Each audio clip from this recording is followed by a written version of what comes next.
Persiapan apa yang diperlukan dalam memasuki umur 40 tahun? Nggak ada nunggu 40. Karena malaikat datang tak nunggu 40.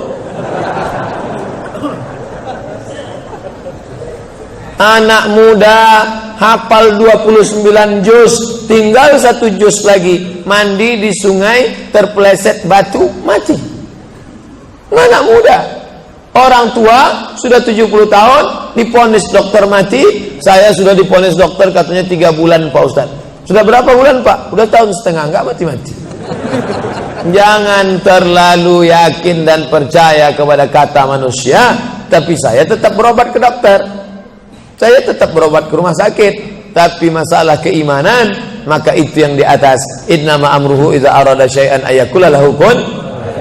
Kalau sudah berumur 40, hati tak juga terbuka, tak juga tobat, tak juga insaf, na'udzubillah, dikhawatirkan tertutup pintu hati. Musibah bukan sakit, musibah bukan miskin, musibah tertutup pintu hati. Khatamallahu ala qulubihim wa ala sam'ihim wa ala absarihim.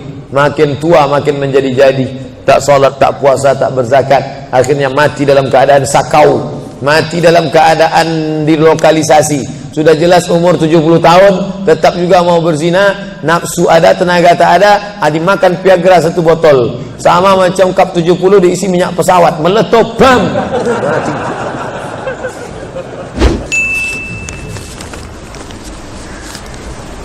Kalau ada orang tua melarang menikah anak perempuannya, padahal sudah dikehendaki laki-laki yang soleh, bagaimana Pak Ustadz? Ini yang nulis pasti laki-laki soleh.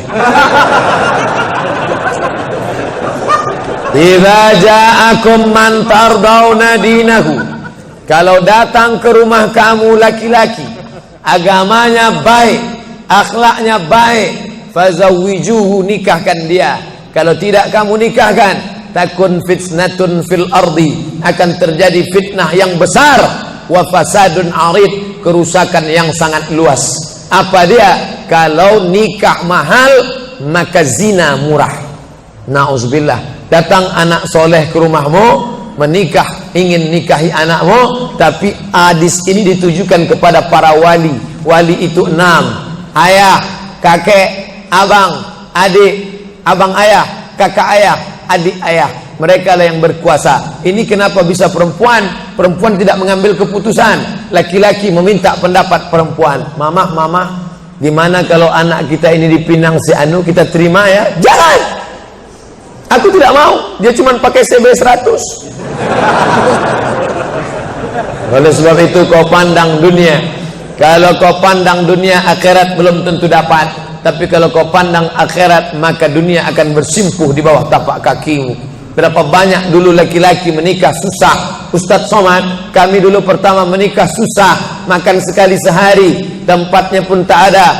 Ketika kami itu numpang, kalau kami bertamu ke rumah orang, orang tidak buka pintu karena dianggapnya kami akan minjam beras. Tapi hari ini luar biasa, punya hotel, perusahaan, karir, megah, mewah. Yang dulu sepele, jangan pernah menyepelekan orang, karena yang memberikan rezeki Allah. Innama amruhu idza arada syai'an ayakula lahu kun.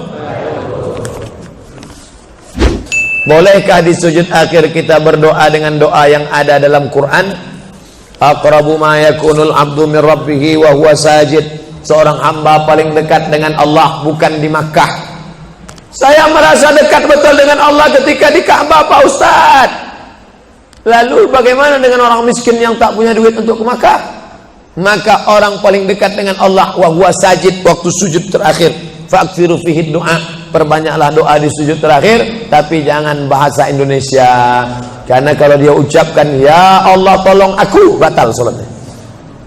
Pakai bahasa Arab. Kalau nggak bisa bahasa Arab, dalam hati saja. Berapa lama sujud terakhir itu? Sampai Sayyidatuna Aisyah mencubit tangan Nabi dari balik kain. Selesai sholat, Nabi tanya, Aisyah, kenapa kau cubit tanganku tadi? Kata Aisyah, kusangka kau sudah sakratul maut ya Rasulullah. Saking panjangnya doa Nabi. Sementara kita yang belum ada apa-apanya, yang status belum jelas, cepat betul sujudnya, macam stempel kertas. Kenapa cepat betul sujud? Sujudlah lama. Bagus sujud lama, membantu turunnya darah menyembur dari jantung ke otak. Karena kalau oksigen kurang bisa kena stroke ringan. Sujud lama-lama, bernapas, jangan tahan napas, bernapas. Itu maka karpet jangan bau. Itu maka tak boleh tidur telungkup di masjid. Tidur telungkup ngences pas tempat orang sujud. Bangkit sujud pitam pingsan mak. Nah, ini penting. Lalu kemudian kalau dibaca dalam doa sujud itu ayat Quran boleh? Tak boleh. Karena Quran itu tinggi, sedangkan sujud itu rendah. Tak boleh yang tinggi diletakkan di rendah. Tapi kalau doa boleh. Begitu juga dengan perempuan halangan. Tak boleh baca Quran. Tapi kalau ayat Quran itu doa boleh. Contoh, subhanalladzi sakhkhara lana hadza wa ma kunna lahu muqrinin wa inna ila rabbina lamunqalibun. Itu kan ayat Quran, tapi ketika dibaca naik kendaraan boleh. Maka kalau ayat Quran bunyinya doa boleh. Mana? Rabbana atina fid dunya hasanah wa fil akhirati hasanah wa qina adzabannar. Itu doa, boleh dibaca. Bagaimana kalau suami istri kerja, anak-anaknya dititipkan ke orang tua? Apakah suami istri ini zalim? Ya, zalim. Berapa kali ibu kita itu tidak jadi sholat duha dulu 30 tahun yang lalu, mak. Kau tak jadi sholat duha gara-gara aku kencing di kainmu. Kau tak jadi tahajud malam karena aku menangis. Coba ibu bapak pulang ke rumah, kalau emaknya masih hidup tanya berapa bulan aku nangis dulu. Ustaz sudah nanya, udah saya tanya emak saya. Mak, aku dulu nangis berapa bulan tiap malam? 7 bulan kau tak pernah berhenti menangis tiap malam. Itulah maka suara saya kuat ceramah. 7 bulan, asal sudah jam 6 sore kau gas sampai azan subuh. Ganti-gantian kami mengendong gitu.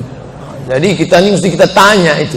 Sekarang setelah anak kita besar, anak kita pula kita titipkan ke dia. Dia tidak pernah menolak cucu karena tidak ada nenek tak sayang pada cucu. Kita yang berpikir kapan kita bahagiakan dia, belikan kain, buatkan baju yang dia suka, apa yang dia senangi, berikan makanan. Mereka tidak minta banyak, yang mereka minta adalah kebahagiaan, kesenangan di hari tuanya. Itu saja. Jangan sampai kita menyesal setelah dia mati meninggal dunia, barulah menyesal. Berapa banyak WhatsApp masuk pesan ke saya, Ustaz, dulu saya cuek, saya tidak merasa perlu. Setelah dia meninggal barulah saya merasa anak durhaka, Pak Ustaz. Enggak saya balas WA-nya. Ayah ibu saya sudah meninggal. Allahumma firlaha warhamha wa'afiha wa'fu anha. Amalan apa yang sebaiknya saya lakukan agar tetap berhati kepada ibu, berbakti pada ibu saya? Ibu saya semoga masuk surga. Amin. Yang pertama doa. Apa doanya? Rabbil firli wa liwalidayya warhamhuma kama rabbayani saghira. Allahumma firlaha warhamha wa'afiha wa'fu anha. Ya enggak bisa bahasa Arab Pak Ustaz, bahasa Indonesia. Ya Allah, jauhkan emakku dari neraka jahanam, berikan dia kebaikan, jadikan kuburnya salah satu dari taman surgamu, jangan jadikan kuburnya salah satu lubang nerakamu, berikan dia ketenangan ya Allah, ampunkan segala silap salah dosanya ya Allah. Yang pertama. Yang kedua, baca Quran. Wa in khatimul Quran, yang paling afdal dibaca khatam Quran, 1 khatam. Untuk almarhumah emakku, aku hadiahkan pahala bacaan Quran sekhatam. Kalau tidak bisa 1 khatam, bacakan Yasin, hatinya Quran. Kalau tidak baca Yasin, jurus terakhir Ummul Quran Al-Fatihah. Al-Fatihah pun tak bisa, mati aja lah. Yang ketiga, sedekah. Saat sayang betul dengan emaknya, lalu emaknya meninggal dunia, dia datang melapor kepada Nabi, ya Rasulullah, ummi matat, emakku sudah meninggal dunia, apa atasaddaqu anha? Kalau aku bersedekah, apakah sedekahnya sampai ke almarhumah emakku? Kata Nabi, tasaddaq, bersedekahlah. Ayyu sadaqatu afdal? Apa sedekah yang paling afdal? Kata Nabi, saqiyul ma', memberi air minum. Yang paling afdal adalah memberi air minum. Karena di jazirah Arab susah membuat sumur bor, sedekah air minum. Tapi di Bekasi jangan lagi sedekah air, karena masjid kita sudah diapit 2 danau. Sampai-sampai nama masjid ini pun Masjid Al-Danau, Al-Qalam. Diapit 2 kolam. Nah, oleh sebab itu jangan lagi sedekah air. Sedekah apa? Sedekah AC, sedekah kipas angin, sedekah mikrofon, sedekah kamera, sedekah CCTV. maka insya Allah mengalir pada almarhumah. Yang pertama doa, yang kedua baca Quran, yang ketiga sedekah, yang keempat kurban. Nanti mau hari raya kurban, ini 1 kambing untuk almarhumah emakku. Yang kelima haji, kalau dia dulu belum haji, badal hajikan. Yang keenam puasa, mana tahu dulu ada puasanya, tinggal kita laksanakan puasa. Man mata, siapa yang mati, wa alaihi siyamun, punya utang puasa, shoma anhu waliyuhu, maka ahli warisnya melaksanakan puasa untuknya.